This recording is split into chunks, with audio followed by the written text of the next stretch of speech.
So here's the second part of this experimental language. So if you've not seen the first part, you might want to watch that first. I'm going to deal with, start off with dealing with errors here. And there are a few types. This is where I think it starts getting particularly awkward or difficult, but we'll see how we do. So first one is what you call a random error. So if we have some kind of piece of equipment, let's say you're measuring something like a thermometer, you're measuring different temperatures, but while you're doing the experiment, the sun comes out from behind a cloud and it warms up the room slightly by a tiny bit. That's a random error that you couldn't really have controlled.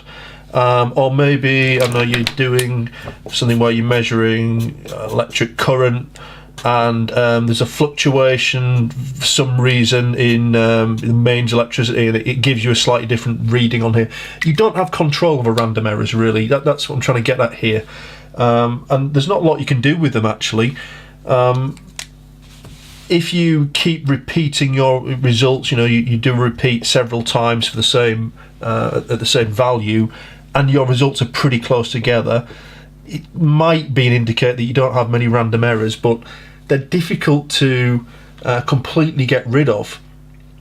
And there's not a lot you can do about them. You just got to see if they aren't in the pattern, if they're anomalous, and identify them from your pattern and get rid of them if that's the case. So don't include them in your results.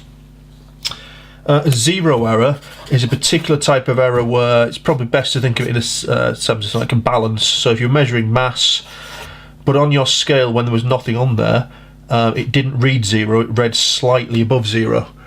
So every time you measure something, you're getting that slightly, let's say it read 0.5 or something.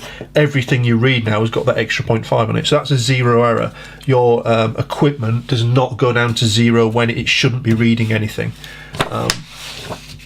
It's a bit different on a thermometer, obviously, because you can go below zero. So, but anything where there should be no reading and you still get a reading is called a zero error. And finally, systematic errors. And these ones can be caused by quite a few things. So your environment, things that are happening around you in a lab, for example, that might be out of your control. The instruments, if you've got a faulty instrument, every time you use it, you're going to get that faulty result. And again, it can be difficult to spot these. The only thing you can really do, I suppose, is use a different measuring device. If you thought your balance was faulty, use another balance. One thing you could do is what's called calibrating your equipment, and this would be measuring something where you were pretty sure what the value was. So before using your thermometer, for example, you might check it in some water that's already been measured at, I don't know, let's say 20 degrees C. If you put it in there and it measures 20, yes, you can be fairly reasonably sure that that thermometer is now reading correctly. If you put it in your 20 degree water and it measures 22 degrees, you've got a problem somewhere. So calibrating is checking your equipment before you use it. We don't do it very much at GCSE. It is done more at A level, but that will be one way to check your equipment for systematic errors. Just going to make the point here, we mentioned control variables on the last video. I'm going to give you some specific examples of control variables, things that come up a lot. So if you're asked what's being controlled in an experiment, time is a very common one. You do an experiment for the same amount of time every time you repeat a value. Volume or amount. Volume is usually a better word. If you're talking about liquids in a tube, talk about them being the same volume. Don't say it's the same amount of liquid, say it's the same volume. Amount is probably more suitable for things like mass, but you could say use the same mass. So amount isn't usually a very good word to use. You need to be careful with it. Volume or mass is usually a better one to put. Temperature. Controlling temperature, unless of course the experiment is about temperature, then you would want to keep temperature the same. Very often temperature will affect certainly biological experiments, but also chemistry experiments where chemicals will have more kinetic energy at higher temperatures, less kinetic energy at lower temperatures. So as far as is useful, you would try and control your temperature. I'll throw this one in as well. It's not usually one you can control very easily, but it's worth mentioning. Pressure. If you're doing an experiment, for example, with bubbles of gas, you know, collecting gas bubbles coming off something, whatever it may be, at different pressures these gas bubbles will have different volumes, and pressure is also affected by temperature, but it's just one that we can always put in. Usually we don't bother controlling it because it's too much messing around, but it is something that can be controlled.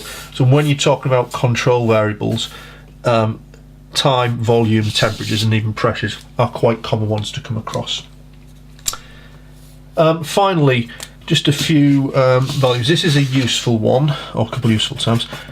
Precise results. Your results are precise if every time you take a reading it keeps coming out. Let's take 18 and we've got 19, 18, 17. Well, these are all pretty close to each other. Okay, then I do my next set of readings and it's 34, 34, 35. So I keep getting readings that are similar to each other. So I'd say that my readings are precise. Now, if for some reason my equipment is dodgy, you know, maybe there's a fault in my thermometer, whatever I'm measuring, I'm not necessarily going to tell that just from these results. So I wouldn't know if I had a systematic error in there, but I can say the results are precise. Okay, so that's what precision is talking about, getting the same result or very, very similar result every time. It won't always be identical because things like random errors. And resolution, this is another useful term. Resolution of a piece of equipment is the smallest value that it can detect if it changes. So if you think of a thermometer, usually the resolution of it is going to be 1 degree Celsius because that's what the scale is in. Okay, and the smaller your resolution, it enables you to be potentially more precise because you'll be able to, you know, if I don't know, measuring something which goes up in, you know, like a beaker, and it goes up in, not very good, is it? But that's not very, it's not got very high resolution.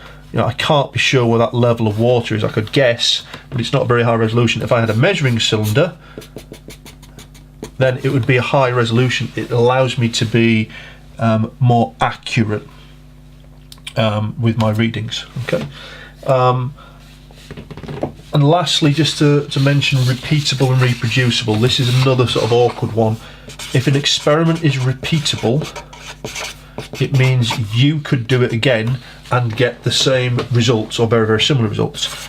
But a better experiment is reproducible, and that's when someone else could repeat your experiment using the same method and get the same results. That's the one you want, really. You know, this is why we would write out methods and things. People, when they do proper experiments, the method is really, really important. It allows other people to check, have they done things in the right way, have they measured what they say they're measuring, is their experiment valid, and so on. So that's one you're after. I don't think these come up very often, but they might do, so we'll throw those in as well.